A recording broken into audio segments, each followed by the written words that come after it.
What is up, folks? You are tuned in to Roots to Grooves on Signl Radio. That's right. The founder here, present with us, Jay Purcell. Hello, everybody. Welcome. I'm Jesse Quigley. This must be Roots to Grooves. This must be. It has to be if it's both of us. That's the only way. We're talking about Shigeto. Yes. Awesome dude. I'd never heard about this guy until this week when Jay brought him up. Nice. Jay Choice. Yeah. And this guy's super dope. Elements of house, jazz, hip hop. Mm-hmm. It's basically electronic music, but with a lot of elements of real instruments. Yeah. Live drumming, a lot of live drumming, which you heard in that first track. If you caught it on whichever platform you're on. Field Trip is what we just played there from his album Lineage. Awesome. Or Lineage. Lineage is how you say that. Oh, I think it'd be Lineage. Yeah. But, hey, no rules. Or Lineage. Lineage. Lineage. Okay, yeah. Hey, so pick your choice. Yeah. Choice your pick. Yeah. But we're talking about Shigeto. Yeah. Awesome dude of Japanese ancestry. Yes, his mother is Japanese. I think his dad is American. And he was born and raised in America, in Ann Arbor, Michigan. Yeah. Yeah. But he's lived in New York. He's lived in London, I think. Yeah. And then he moved back. Yeah. And we'll get into all this throughout the episode. But yeah, so he's moved around a lot. He went to jazz school for a second. Yeah. Moved back to Michigan, started making some sick music. Yeah. But this stuff is really good. It blew me away. Nice. I mean, I was watching some of his live shows. Yeah, yeah. And he's just up there by himself. Yeah, that's and great. Yeah. And he's controlling his, his boxes of robot electronic stuff, whatever you want to call it. I'm not well versed in the vernacular of the robot, DJing. You mean the computer, the robot electronica box? Yeah. Speaking of which, I'm not sure you probably heard the news that Daft Punk they disbanded. What? Did you hear that? No. They released a video. Really? Yeah, which was from another video that they released almost 10 years ago or so, but they used footage from it and they kind of tell a little story. This was recently. Yeah, they just released it though. At least a new version, which is basically a small short film depicting their end. Wow. And this episode is coming out months later than when we're recording it. Yeah. So I don't know. They might have come out with a new album. I hope it's a joke. Hopefully by the time this episode drops, we're talking about this in late February. Yeah, and this episode is probably hitting you in June, July. Yeah, summertime. It's summertime, people. Yeah, so hopefully they've rebanded. Yeah, getting the band back together. But we're not talking about Daft Punk. But anyways, a little side story that's kind of heavy-hearted, since we're talking about they haven't released anything for a while though. Right. So yeah, so interesting. I mean, they released their seems like an attention-seeking thing to me. Why say anything now? You haven't released an album for a few years. It is interesting. Yeah. I know they were doing other remixes and writing with other artists, I think. Yeah. But no official Daft Punk releases since, I think, 2010 or 11 when they came out with Random Access Memories, which is fantastic album. And we'll talk about that later on. Yeah, maybe we should do a tribute episode to Daft Punk. Yeah, that hit me pretty hard, and I was pretty attached to that last album, Random Access Memories, and I'm sure a lot of other people are. So yeah, my last memory of that was strange because I started a job at Nordstrom doing graphic design, and I was like in a windowless office with four of us, and the guy that designed the Signl logo, Chris Balashotes, was working there in that room with me, and he used to like spin music, and he'd all ask us, "Is it okay if I spin some music in here?" kind of thing. It's like, yeah, I'm always down. Sure. And he would always play some tracks from that album, from the Daft Punk album. Yeah, there's good stuff on there. That's kind of where, if music is a memory or a feeling or something like that, that's when I listen to those tracks from that album. That's that time in my history that I think of. Yeah. Yeah. That's beautiful. Yeah. I think it does relate to what we're talking about. We're talking about Shigeto, Yeah, yeah.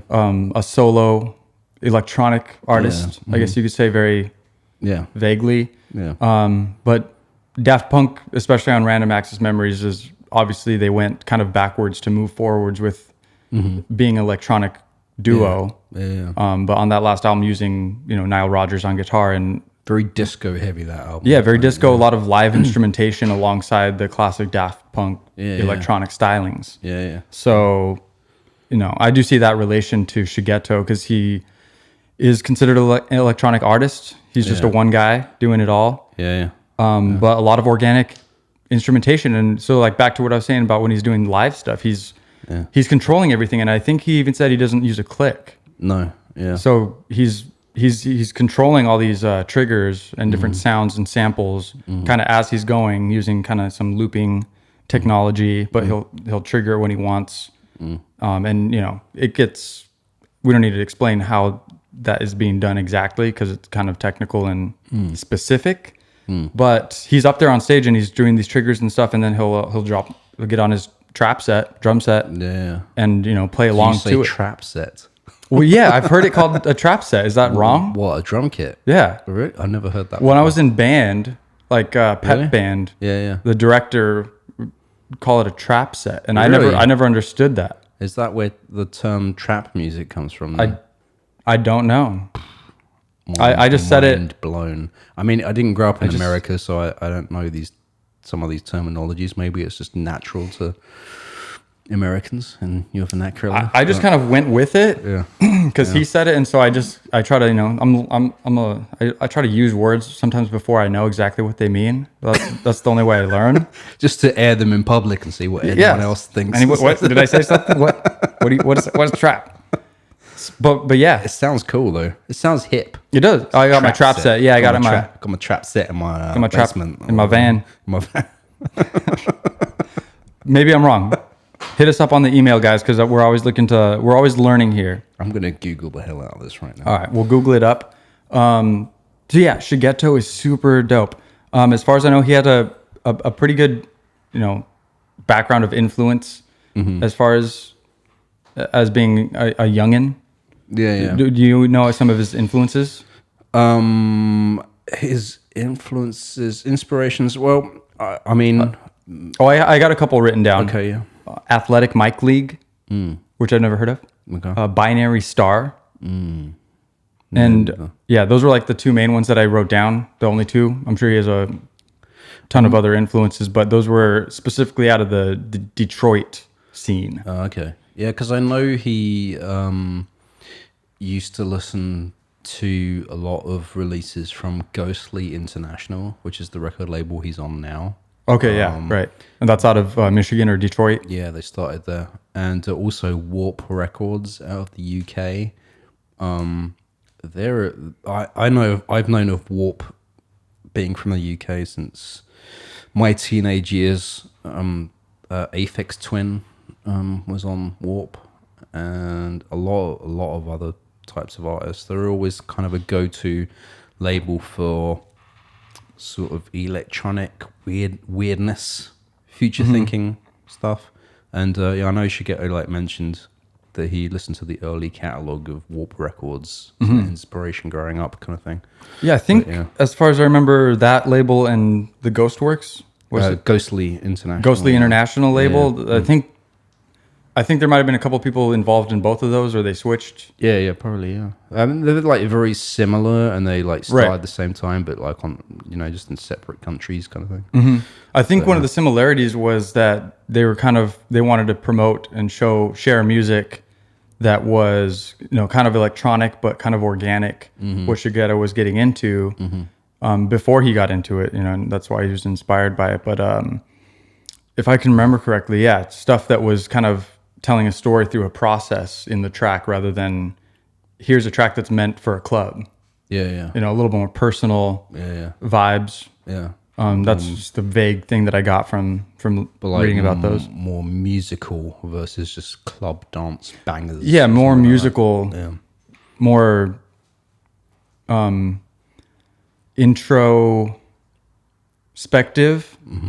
You know, just trying to more of a narrative, trying to tell a story rather than here's a track to dance to in the club. That's definitely those labels. Like I would say that both those labels, Ghostly International and Warp Records, if you go back into their catalogs, it's very sort of headphone music. You know, is I think one way people would say that sort of stuff. Like introspective electronic music.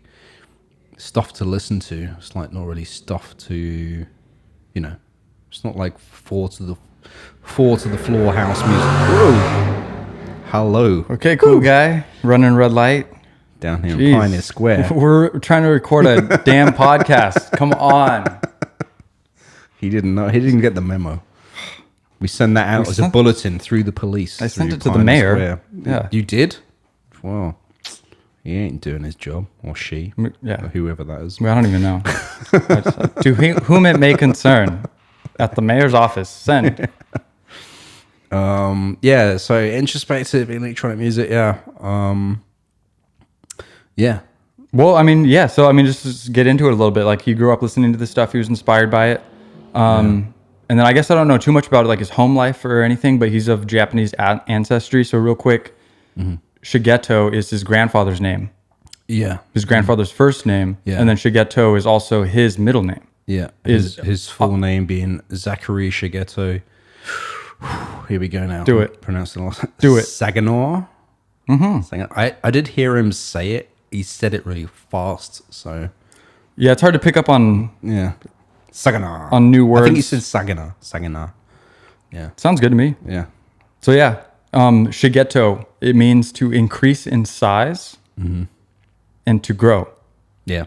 He did say that like Japanese names can mean many things. And he thought that Shigeto meant many things as well, but the meaning that he was most familiar with was what you just said, to grow. Yeah, I'm sure that's kind of referring to the aspect of, you know, personal growth. Yeah. Achieving something larger. Yeah. Rather than this guy's getting huge. Yeah. Like physically. Yeah. You know what I mean? Yeah. Instead of bloated. Yeah. This guy's bloated, bro. But he has a sick set. I'm watching. Bloated sense of ego. No, he does not. But no, but he does seem very chill and very cool. Very down to earth. Yeah. Real chill guy. Absolutely. Yeah. Really cool. Yeah. So, similar. Don't really know too much about his personal upbringings. I do know though that, you know, his mother is from Japanese heritage and I think his dad's American, I think. Believe so. And but he did say that his from his Japanese side of the family, his grandparents were in the internment camps in America. Right. Which I'm pretty sure most people know about, but like if you don't and you're watching this for the first time or hearing about this, you know, this was back in the Second World War era, right? Yeah, like the 40s. Yeah, where the Americans thought Japanese were enemies, and they put a lot of the Japanese people that were living in America in internment camps. Just innocent people not involved with the war. Exactly, yeah. And so his grandparents were in there as well, and he said about that you know, after they were released from that and they went back into normal everyday life in America, that they kind of wanted to distance themselves from their Japanese heritage to the point where he didn't learn how to speak Japanese, which he's a little bit bummed out about because he would have wanted to know that. For sure, his grandparents never spoke Japanese around him. Yeah, because they kind of wanted to cut that off and I guess give him more of a chance to be prosperous and not be involved, because his grandparents grew up and living their happy lives, and then because they were Japanese, they were sent to camps. Like, how messed up is that? And so I'm guessing that's just kind of where their headspace was at when they're like, well, let's not make him more like us because this is what happened to us. And hopefully give him a better chance. I guess this is just the thinking. I don't know. That's the whole thing about people. I mean, I'm an immigrant to America, and welcome. Thank you. And there's like, I've heard so many stories about that. I think I was reading something the other day about Eastern European family who apparently Linda is the most popular female American name in America in the last few years. And I was reading this story about this Eastern European family who came over and their daughter was born here and they called her Linda because it sounded to their ears the most American sounding name. Linda. Yeah. And how, like, I think she said, like, her dad's name was Ivanov or something like that. But whenever he orders food, he calls himself Mike, like on the order kind of thing. Like, I need a pepperoni pizza for Mike. So I think there is a bit of that thing, like, about coming to America and like trying to seem anglicize your name or whatever, and you know. Nice word. Yeah, from the from me being from the Anglo side of things. It's just funny. But yeah, yeah. So that's kind of that's a weird trip. I mean, I can imagine. Yeah. I mean, also, like, I have a little bit of a kinship with the language side of things because my mum is from an island called Mauritius and they speak Creole, and she moved to England and I was born in England and she never spoke Creole to me. So same kind of deal. I wish I spoke Creole, but to her defense, she said she used to speak it to me and I used to laugh at her as a kid. What are you talking about? Silly. Which is fine, but I would still love to, because I couldn't communicate with my grandparents or half my family because they spoke a different language than me. So I can identify with that side of things. I identify with that a little bit too, because my parents didn't speak too much Spanish to me when I was, a child, and they were. My mom's pretty fluent. My dad is fairly fluent as well. But they didn't make it a thing to teach it to me. Yeah. And so same kind of thing. I wish it would be value to me today if I knew how to speak another language, but it seems like now I have to put a lot of effort into that. Yeah. If I wanted to be fluent. Yeah. It's easier to learn a language when you're a child. So that's what they say. I think they say the brain stops growing after 12 years old or something like that. Some kind of something about that. I don't know though. I feel you can always learn things throughout life and do things. But, for sure. Yeah. But I think like what you're saying is when you're a child, your brain is still like rapidly building connections and like it's easier to like consume and learn things maybe when you're younger or something like that. As far as I know, your brain continues to grow until you're 25. I don't know them. So, I don't or at least mature. Yeah. No, I think you're just talking about a little bit of a different thing. Okay. Like the early brain sucking up information like a sponge. And then the further on you go, the harder it is to learn vastly new things. Right. Yeah. But technically it's like 25. So they say. Yeah. So the scientists say. The scientists. I tend to trust the scientists. Yeah. Especially during COVID. Exactly. So basically, this guy was into some jazz stuff, though. Yeah, Shigeto, we're talking about. Yeah.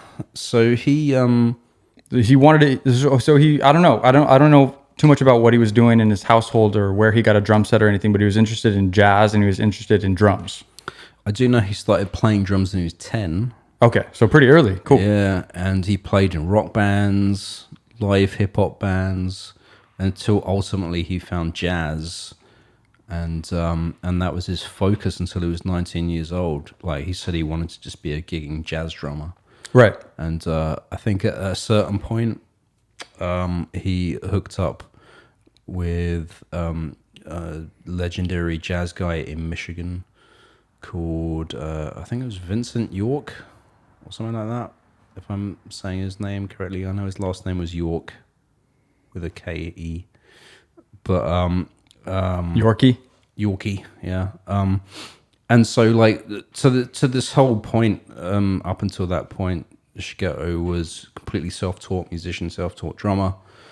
He got hooked up with this guy who was like a alto sax player. He said he was like many years older than him. He was like a veteran jazz guy sort of thing.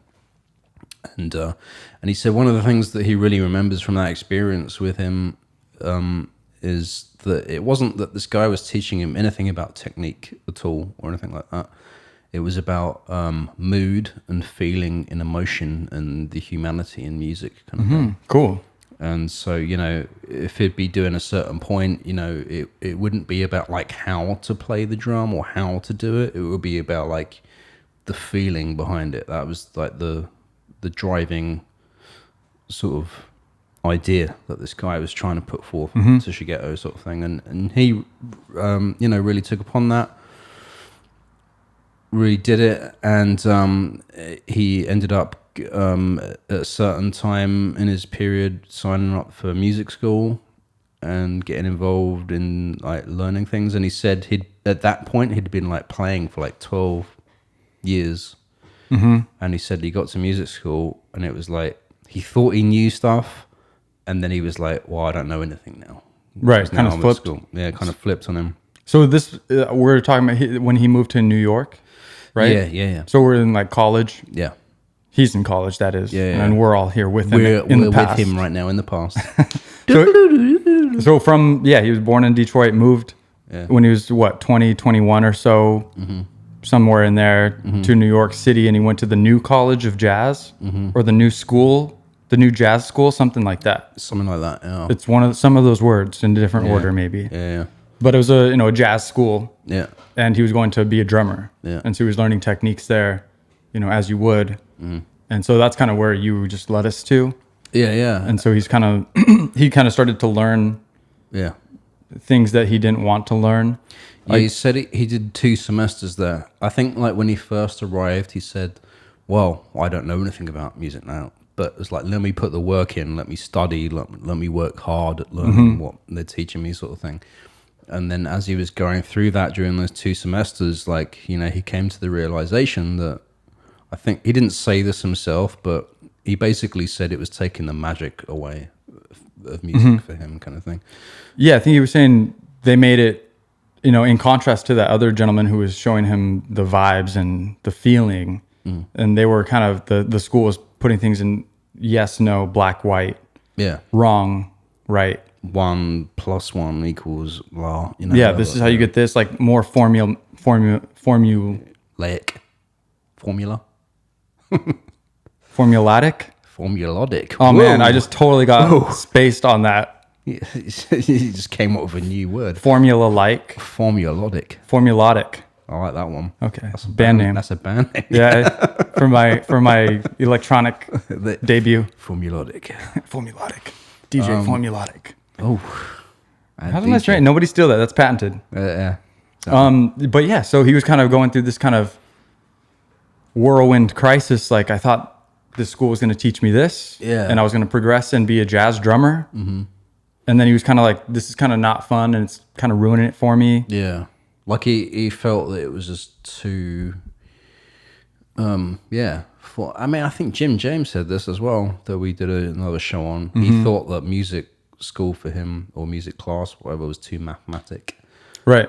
Too rigid. Yeah, too rigid. And it's like, it's just like, you think music is like this creative free art form, and you're self-taught and you've been doing it for 12 years. And then you get to this place and they're telling you all this structure and theory and rules and stuff like that. And I just think he put the time in, he put the effort in, but ultimately he was just like, no, I can't do this. Right. For Shigeto. And it's very personal. I'm sure that school is great. Yeah. And then they teach people great stuff all the time. Yeah. But it's just different things are different for different people. Yeah. And he wasn't vibing with that. And I thought about that as well. From I'm not musically trained at all. I'm self-taught. I did a little bit of piano classes, teaching when I was younger, or whatever.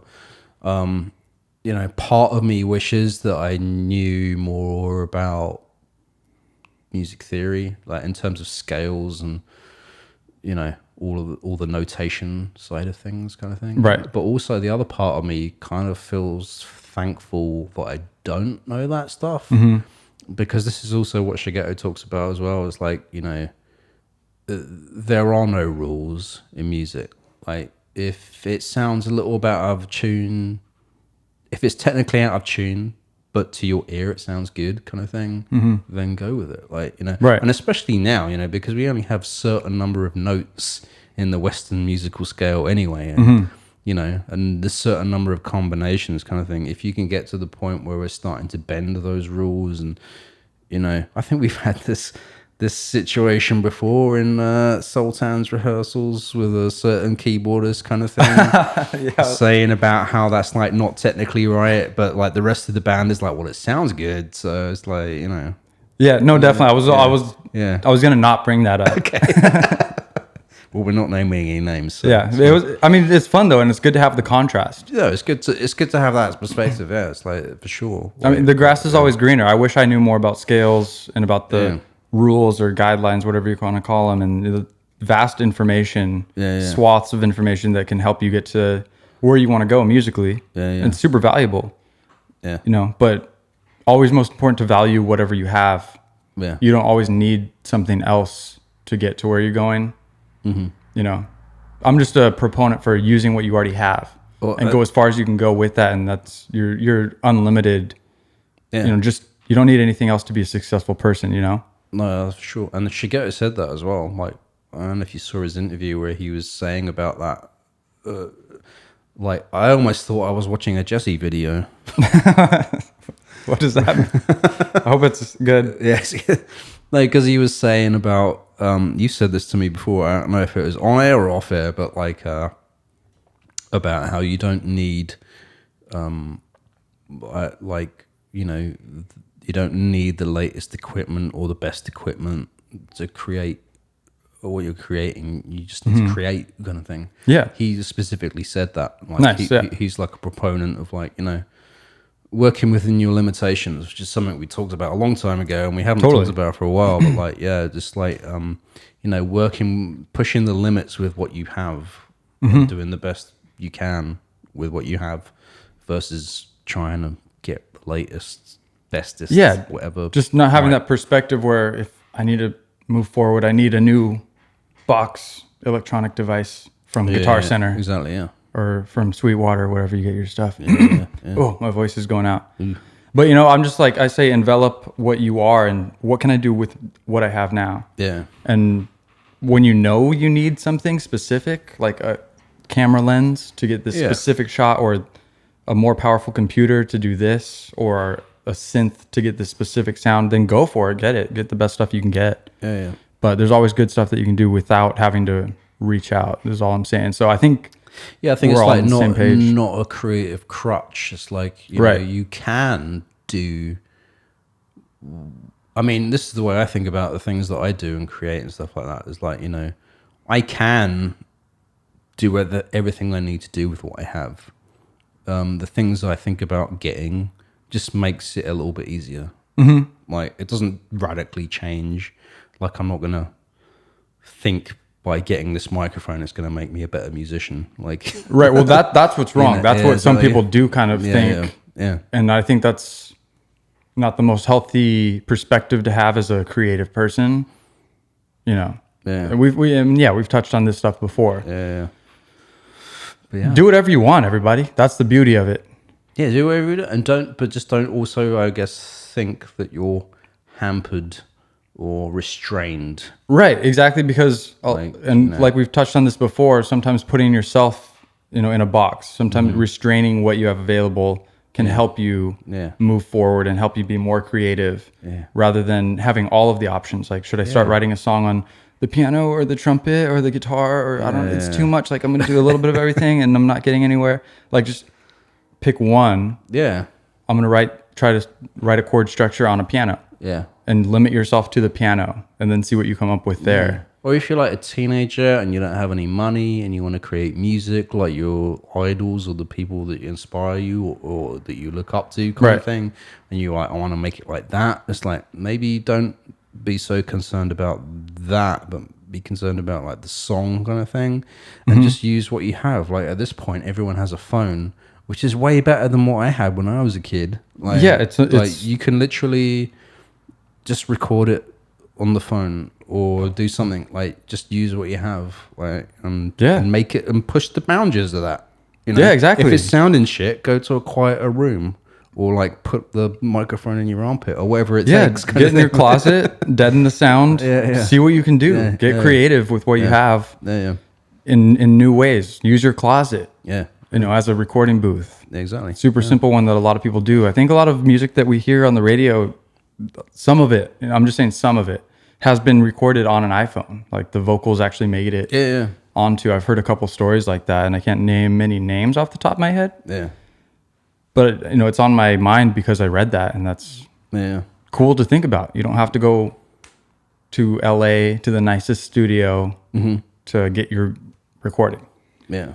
Exactly. People do what they got to do. So I mean, just be free with what you have. Yeah. And that Shigeto kind of encapsulates that. Yeah. And he's down for that, and so I'm down for Shigeto. Yeah. So basically, he's in college, doesn't like it, drops out. I'm gone. And so he has Shigeto out. so a few things that are going on here. Also, when he was younger, as well as playing drums since the age of 10, he also wanted to be a pro skater. And he skated a lot when he was a kid. He actually, I think when he was like 14 or something like that, he broke his collarbone and he couldn't play drums for 7 months. And he eventually got back to playing again. And he still like continued to skate, but one interview I saw of him, I think he must have been in his 20s or something like that. He stopped doing it because he said it's just too dangerous now. It's like, yeah, you know, it's like he wants to continue playing music and drum, and like he can't, you know, do that. Like, yeah, no, I think risk the injuries or whatever. Right, yeah, and I saw him speaking, and he must have been 25 or mid 20s or so, and he was like, I got to get on insurance and like I do this adult stuff to move towards what I really want to do, and kind of concentrate on that rather than I'm going to be Tony Hawk and Shigeto. Because he's killing it as Shigeto, and he's been really prolific and doing cool stuff. I guess one of the cool things I thought about him was he wanted to do this type of music because he didn't want to just do house, or he didn't want to just do jazz, because he didn't feel like he was a part of the community or progressing it forward in any way. But he found a way that made him feel like he's part of the community, and he's part of the history of music, and a history of jazz and a history of electronic music. If he's binding these two things together, these disparaging forces of jazz and like club house stuff. And when he puts these two together, we're all making history, anyone who creates anything every day. And he wanted to be a part of that, and that kind of made him feel much more fulfilled, especially in comparison to what he was receiving from college, from school. So just something that I respect about him, and I think that's super true and super cool. Yeah, I do know, like, so he had there's a time where he spent in London, and I'm not sure where this falls in his history of, right after he dropped out in New York City, he moved to London. I think something like that. I think he I think the reason he ended up in London is because I think there was a time where he was sort of partying a lot too much and doing drugs kind of thing, and he spoke to his dad. And his dad worked in the food industry, and his dad had a friend that had a cheese shop in London, and he was sort of like, you could go work in this cheese shop for like a little bit kind of thing, go find yourself or whatever, go do things. Yeah. I think that's kind of how he got there. So he did? Yeah, so he went. So he worked there? To London. He worked in the cheese shop. He was only supposed to be there for a few months on a 6-month visa, I think. And he ended up staying there for 3 years. I'm not sure of all the details of what he did there, but I think he got back into drumming again and playing music. But he developed really bad tendonitis in his arms. Like in his wrists? Yeah. From playing? Yeah, and he said he couldn't play, like, he described it as like electric shocks going up your arm. That does not sound fun. Yeah, and he got to a point where he couldn't like brush his teeth without being in pain, or like lift a coffee mug kind of thing. And this was sparked from his drumming? It's from his drumming. And he said at a certain point that maybe he thinks he got that because he's self-taught and he didn't have like proper jazz technique, like jazz drumming technique. So he thinks he got it from his bad technique, posture of playing, sort of thing. Yeah, maybe. I don't know. Yeah, I don't know. I mean, it could be. I'm a drummer, and I can't play the fast rock shit I used to. I could probably get there again if I really worked hard at it. But Well, like, yeah, I'm sure you could. but like, yeah, it takes a certain amount of practice and effort and time and all that sort of shit. And jazz drumming is a different thing as well. Like, you know. No, and So, like I was saying, some of these videos I'm watching him play his shows, and he's doing quick, intricate stuff, and he's doing fills and stuff. He's not just doing a simple beat, four on the floor. Yeah. It's cool stuff, and so I don't know what the story is with his tendonitis Well, so or whatever, but he's overcome it somehow, and he's Yeah. able to play really cool stuff still. Yeah, I don't know what happened, but I know when he was going through that, he said his brother came to visit him in London and gave him a copy of Reason 2, which is the electronic music production software. Nice. And he started making, like, if he couldn't play live drums, he was like, oh, let's see what I can do with this. And he was blown away, and he was like, it opened up a new world for him, and he was like, wow, I can do all this shit, all these ideas that I had in my head, I can do them now, sort of thing. And that's what really sparked him on that electronic music journey. And at some point he found himself back in the US, I think, after all this. This is a whole long story to say about how he got signed to Ghostly. Well, I think this is a good spot. It's a good marker. He drops out of New York school, college. Yeah. He moves to London. Yeah. He's getting his mojo back. Yeah. He's figuring out what he likes about he's getting himself. A bit sober, partying less as well. And then, so let's stop. He's in London. Let's play a track from him. Yeah. If you got one loaded up. Absolutely. I'm feeling something good. Something good. Yeah, play something for me, Jay. Let's just play something from Lineage. Okay. Lineage. Oh, Lineage.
River Drive from his second album, Lineage. So chill. I thought that was just getting started. I know. It's kind of a short track.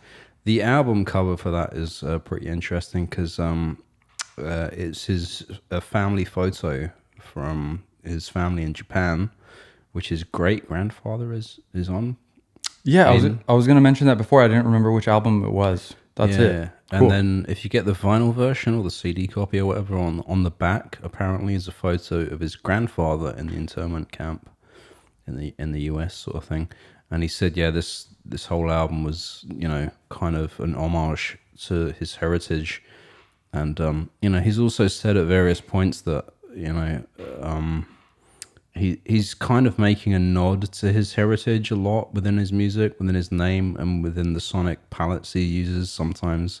I don't know if you really heard it in that track, but in some of his other tracks, he kind of uses kind of sort of Japanese sounding sort of elements. For sure. And yeah, he says specifically, he's sort of trying to communicate to his grandmother and his family kind of thing that, he's aware of his heritage and he wants to acknowledge it and he wants to embrace it. He doesn't want to ignore it like he feels in a certain way that some of his family did after that experience of being in internment camps sort of thing. Which obviously, they had their own very valid reasons for doing that sort of thing. But now him being in a different generation, and being away from that part of the dark history, another part of dark American history kind of thing. He's It might be more. There's many chapters of dark American There's more dark chapters than light chapters. How crazy is that? Even recently as well. Yeah. Jesus Christ. Yeah. So, But yeah, that's super cool how he wants to that's his way of communicating with his family. Yeah. And with his heritage and the history and kind of leaving that mark, forever, because that album's going to be there. Which is really interesting as well because he doesn't sing and he doesn't do any vocals. So when he's talking about communicating this stuff, he's communicating it musically, right? Not vocally. So yeah, I think that's even a cooler way to do it. Yeah. Kind of more ethereal way to make communication. Yeah. And you can hear on that last track and all his stuff, it's all super solid and good, but you can hear how tasteful and delicate all the components are. Yeah. It's just so great. Yeah. All of his stuff is grade A. Yeah. It's all the way through. So yeah, on some of the other shows we go through these albums specifically. On this show, on this episode, we're not going through each one of his albums because there's a lot, and they're all super good. Yeah, except to say so Full Circle was his first one that came out in 2010. He said he started those tracks in Ann Arbor right before he moved to NY. Okay, but they weren't released till years later. I'm not sure when it was released from when he was doing it. I feel like it was close to when he released it. Yeah, I guess if we didn't say before, his first album, Table for Two, came out 2009, excuse me. Yeah. And so this album, you're saying Full Circle, was 2010. It was his first official one. I think the one you're talking about was like a collaboration with Setting Sun or something. Okay. Like that. Yeah, that does look like a collaboration. And I did look that up because I was like, who is this? And did they put it on Setting Sun's profile on Spotify? Yeah. That's what I'm looking at least. Yeah. And yeah, it's on Setting Sun, and that's cool music as well. Yeah, and so yeah, sort of going through, and then Lineage. He said he wrote completely in New York, and then 2013, No Better Time Than Now was completely written in Detroit. He'd moved back to Detroit at that time. So his visa expired, like we kind of left off. He was in London working at a cheese shop. Yeah. And if I remember what he was saying, he was kind of like refinding himself. Yeah. And like kind of getting that feeling of feeling lost with the hustle and bustle of like kind of normal everyday life. Yeah. And a great opportunity for him to kind of see a different perspective and recapture what he was about and how he felt about what he wanted to do. And so that was a great opportunity for him. And so then, kind of after that, you can see he was like banging stuff out really hard. So like you said, he moved back to Detroit. Yeah. Because he was originally from Ann Arbor, so he'd never lived in Detroit. Or Michigan, I should say, yes. Yeah, so like Detroit was like a different experience for him. And he said by that time, 2013, No Better Time Than Now, he said he'd acquired a lot more instruments and got himself a bigger studio. His studio, he basically said, was like a loft that he was living in. And he said that most music files would like look at that space and like think it would be terrible for like sonically making music in, like it's not acoustically treated or whatever kind of thing. Right. But he was able to set his entire drum kit up and mic it up and record what he needed to do in that space sort of thing. And he also said no better time than now was like an opportunity for him to do like more kind of live recorded kind of ideas versus just programming on the computer. Right. And he also said he finally feels comfortable about what he wants to say musically on that album kind of thing. So yeah, so kind of a coming of age, coming into himself, knowing what he's about and what he wants to do and how he wants to communicate through vibrations on the molecules that make up the air around us. You know what I mean? Exactly. But and so also kind of during this time he was in a long-term relationship, which I didn't find out too much about it because I'm sure he somewhat keeps it separate from his stuff he promotes, obviously. So I think he lived in New York twice. I think once when he was at school. I was trying to figure that out. Yeah, and then he moved back again because he said a girlfriend he was with went to culinary school, and so he moved back with her then to be in New York again, sort of thing. And he said that he loves New York. He one of the things he also said though was that because he's touring a lot now, he got some fame, or not fame, but some traction with his musical career kind of thing, where he got to a point where he was only like staying in his place in New York for like half a year, and he said he wasn't going out because like his job is to go out to clubs and that, and then when he's not doing that, he's like on tour or at home kind of thing. And he just felt that like, well, I'm spending a shit ton of money on rent in New York. I'm only here half the year, and I don't use the city for what being in a city is good for. Like, it's not serving him. Yeah, it wasn't serving him. Yeah, that's a good way to put it. So, yeah, I think that's like when he left there, I think. But, so I thought it was cool because he mentioned, like, he's like, I'm trying to save money. Yeah. I'm kind of trying to chill out. I think he wanted to be around family. And so he moved back to Ann Arbor, right? Not Detroit. I think it's somewhat neighboring. This is not a geography podcast. It's not, but it's close. Yeah, it's hell. It's over by those Great Lakes and everything. But I think they're neighboring cities-ish. Yeah. So he wanted to like kind of break it down. Just spending too much money in New York, save money, reacquaint himself with his family and kind of the small town vibe. Yeah. Which I think he said he didn't really want to be in Ann Arbor, but like the pros outweighed the cons, I guess, of saving money and being around family. Yeah. So he made that decision. Yeah. Which is cool. Yeah. And I think he was able to open up a new space for his studio, which for the first time he was able to like have a living space and then a separate place to work on music as his studio. Yeah. Which, obviously for anybody who's gotten to work in different studios and stuff, it's amazing to be able to go to a nice dedicated spot to work on your project. Definitely, yeah. As opposed to waking up in a room and then like, okay, I got to start working on this, and then got to work on this all in the same room, and it's just kind of weird. And people do that. Overwhelming or something like that. Yeah, it's just kind of hard to wrap your head around the compartmentalization of doing very different projects within the same small space. Yeah. But everyone has to work with what they got, and everyone has a different situation, so it's all good. However, you got to get it done. But it's for a lot of artists, it's very nice. And he was able to achieve that, which is awesome. Yeah. So, and I guess he started take us away. What did he do after that? He started making more music, right? More music, yeah. He's he's DJ'd a lot. I saw him play in Seattle. I didn't actually see him. He was hidden behind DJ decks kind of thing. But I went down there with my friend because we heard Shigeto was playing.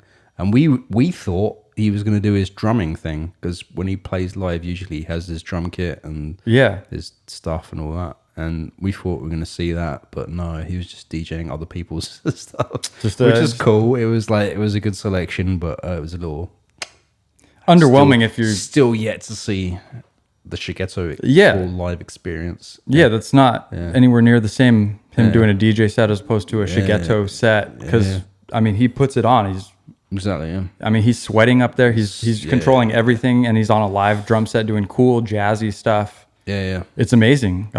Where was the venue he was playing in Seattle? Q nightclub. Q nightclub? Capitol Hill. Do you Really? know this place? I've been there like once, I think. Yeah, it's like Years it's like ago. the only nightclub in. Well, there's a few others in Seattle. Probably it's the only one in Capitol Hill. That's probably the only one I've been to in Seattle. Yeah. So I have to pee. That's my confession from right now. Okay. Can we play one more song? Let's play a so song. so I can put my thought back into the game. Okay, yeah, let's wrap our thoughts. We're moving back home to Ann Arbor along with Shigeto. But we haven't done this yet, so I'm going to play a song from his very first album, Nice. Full Circle. This is called So So Lovely. I'm pumped.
Sudden ending. Just like that. Okay. Oh, I was vibing. I was like, it was. I was looking at the countdown on that track, and it just like kept going all the way to the end.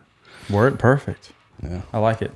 I was listening to that one when I was researching this, and it was tripping me out. I had to stop what I was doing because I was like reading something or looking at my phone, and that song came on. Yeah. And those pots and pans kind of sound. Yeah. It was tripping me out. It's kind of like a kalimba stuff, but it's like Yeah, I don't know if it's a going on percussive thing or if it's or what or something organic or not, but you know, just so many questions. But it sounds really trippy and really cool. The soundscapes he creates are really unique to me and really cool. Really fun. Yeah, he said about he's really into sourcing external sounds what is the way he put it, kind of thing. You know, as opposed to like most people that have like, you know, access to like music production software in your computer, and you have all these sample packs and plugins and, you know, all that kind of thing, which you can't. He said there's nothing wrong with that, like, you know, back to his point about using what you have, kind of thing. But his personal preference is to, try and record external new sounds into the computer and create his own sort of world sort of thing.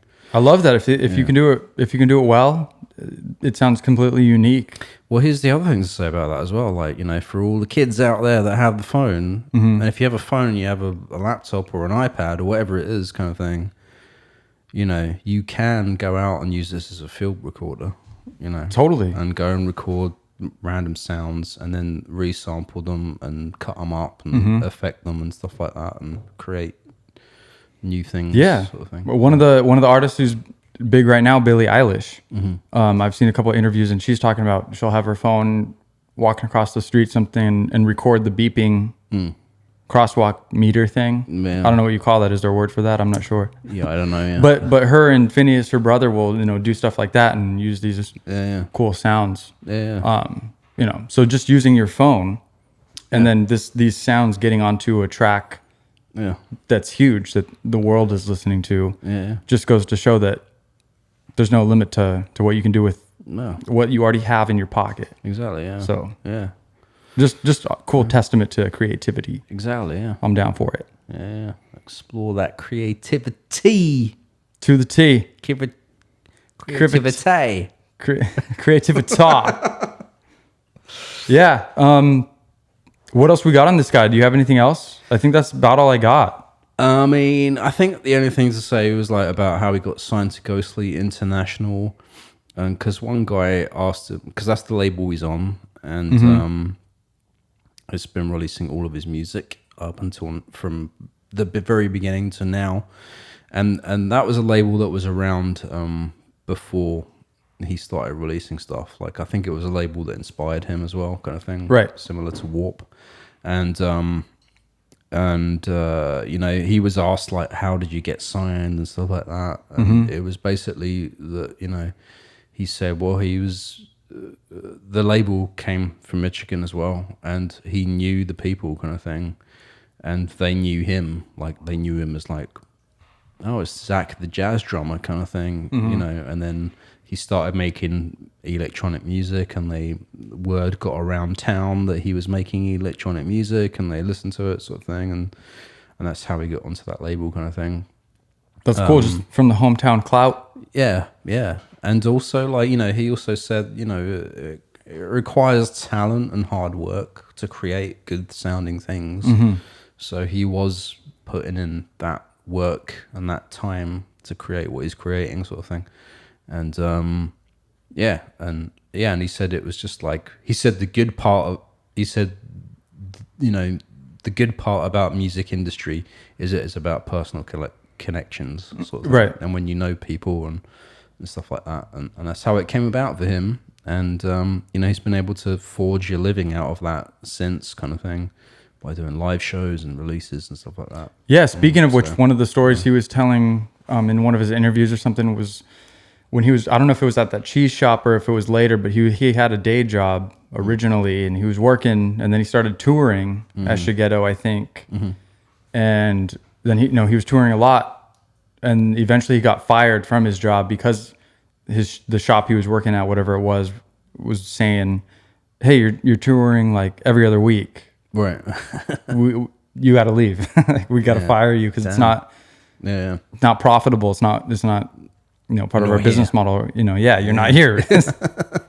So, and he never he said he never made a decision like, okay, I'm going to quit my job. I'm going to quit school and I'm going to be an artist. I'm going to be a musician. The decision was made for him. Right. Yeah. He just kind of fell into it because he was getting more gigs, more work in the music industry with his music. Yeah. And he's kind of pushed and thrust into what he's been able to do slowly. I just thought it was cool that he never was like, I'm going to stop everything that I'm doing. I'm going to be an artist now. Yeah. And then he was successful. He was just kind of kept working through his day jobs and stuff like that, through his normal life until he got there. And that's, put in that hard work because it's worth it, is what I'm saying. Yeah, yeah. That's super cool. Which is, it's always a good thing to talk about on these shows as well, because I think, like, it is a bit of an enigma to how artists make a living out of music, kind of thing. Yeah. It's kind of mysterious. Yeah, like, some artists have the big label backing. some are on indie labels, some are really well known, but they, you know, still don't have a lot of money in the bank kind of thing. Like Ariel Pink, you know? Right. So it's like, I think it's an interesting side of the industry that we should maybe talk about a little bit more, maybe on some of these shows. Is like how, because I don't know, I think it's interesting and it's peculiar, especially now, you know, with the way the music industry is right now and how you can make income from doing it. Because it's also, you know, the conflict between trying to stay true to yourself artistically and do what you want to do and then make the money somehow, you know, like, you know. All about multiple revenue streams. Yeah, exactly. You gotta make a little bit come from here, a little bit come from there. Yeah. And that's how we will be financially free. There you go. Yeah. Let's get financially literate, guys. I love it. I'm going to start another podcast about financial stuff. Are you going to call it, what was it? What was your band name that you came up with? Flinderblin? We forgot it already. It was good. You patented it. Patented it. Yeah, it was patented. So, patented. Well, I'll have to watch this later when it's on YouTube and I'll find out. And we'll get back to it. Yeah. I wanted to say a couple other things I did have about this guy because he did Shigeto he did the score, created the soundtrack for a documentary that was based in Detroit called Street Fighting Man. And I think I can't even say what it's exactly about. I didn't make a note. I forgot, but I think it's potentially about the state of the city and the trials and tribulations of the residents, you know, living in the neighborhoods and stuff. And it was directed by Dave Douglas, who's a documentary producer, I believe. Or no, I'm sorry, different note. Andrew James directed that. Okay. Yeah, so pretty cool. Looks cool. I saw a couple clips from it, but I wasn't able to watch it. But I think it's available online. And it came out in like 2017 or something like that. Okay. So I'd recommend people checking it out because he did the score for it, and I'm sure it's great. And then another project that he was involved in was with a guy called Dave Douglas. And why is that name familiar? I don't know. I thought it was familiar too, but I don't know if I know him. I thought Douglas Adams, the author. Oh. And then I thought of Dave Brubeck, who's a jazz guy. But none of those guys are the guy. Yeah. But Dave Douglas, he's a jazz trumpeter. And I believe he's out of Detroit as well, but I'm not sure. But he has a project called High Risk. And I think there's multiple albums that feature Shigeto, at least 2 or 3. As a drummer? Or? I think drumming, but also some other electronic stuff. Interesting. Yeah, so just kind of some kind of collaboration, some kind of super group with a different artist from these different cool bands kind of thing. And I checked it out because it seemed worthwhile because Shigeto seems anything he does is super good. Yeah. So I checked it out, and High Risk is dope. Oh, yeah? Yeah. I'm going to check that out. It's super cool. So, I mean, check out Dave Douglas. Super cool, trumpety, jazzy stuff with some electronic influence in there. Yeah. Super cool. That's all I got. Also, I think Shigeto has released at least one project under a pseudonym, Frank Omura. Who's that? Frank Omura. Yeah, there's a Spotify profile. I didn't actually listen to any of that stuff, but there's like one project underneath his name. It's like a pseudonym. Came out a long time ago. At least nothing to do with Shigeto. I mean, it is Shigeto's music, but okay. I think it was like an early pseudonym of his kind of thing. Right. When did that come out? Like earlier than this Shigeto stuff? I think we're talking like early, like mid 2000s, 2010s or something. Okay. Or 2008. So that's around when his first stuff was coming out. That's before his first stuff came out in like 2009. Yeah. Oh, yeah, I guess you're right. Ooh, this could be the early Shigeto. No one knows. Frank. This is the first track. All Rise from Frank Omura. Sounds pretty ominous. I like it.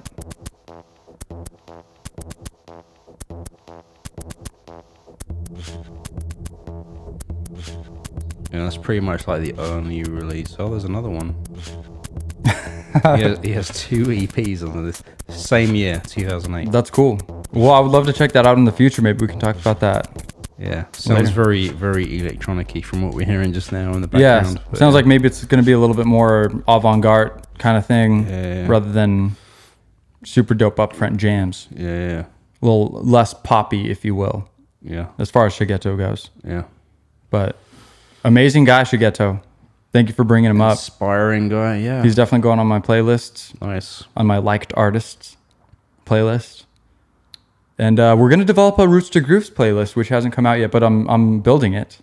And You are? Yeah. Okay, nice, yeah. And Are you doing an Uber playlist of all of the artists we're talking about? yeah. All of the artists we've talked about, like I'm thinking like 2 songs from each one. And it's honestly going to be like the sickest playlist I've ever heard. Because like... Chronologically from episode 1 to...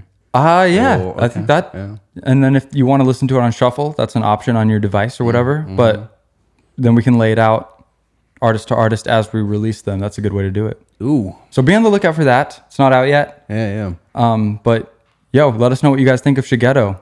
I'm super impressed. Literally everything I've heard from him on his multiple whoa on his different projects and people he's worked with, it's all great. It's all fantastic and super high level, high quality, Yeah. super jammable, chill music. Absolutely. Yeah, I mean that's all I got on Shigeto. I would recommend everybody check him out. Yeah. You have been listening to Roots to Grooves. You gonna play us out with the track, Jay? I will. Load us up. I'm going to play this track, Ringleader. Dope. Which album is it from? We don't know, but thank you for tuning in. We're here in Seattle at Signl Radio Studio. If you guys got any questions, hit us up. If you guys got tidbits or anything to say about Shigeto or any of the artists we talk about, we want to know. Mm-hmm. We want to contact you. If you got any corrections, anything we said wrong, let us know. Update us. We're here to learn with everybody else. Give us that email real quick. Roots to Grooves at signalradio.com. That's SIGNL radio.com. Boom. I'm Jesse Quigley. I'm Jay Purcell. It's Roots to Grooves. Peace out, everybody. And this is Ringleader from No Better Time Than Now.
Roots to Grooves is a production of Signal Radio. For more music and independent culture, visit signalradio.com. That's signl radio.com.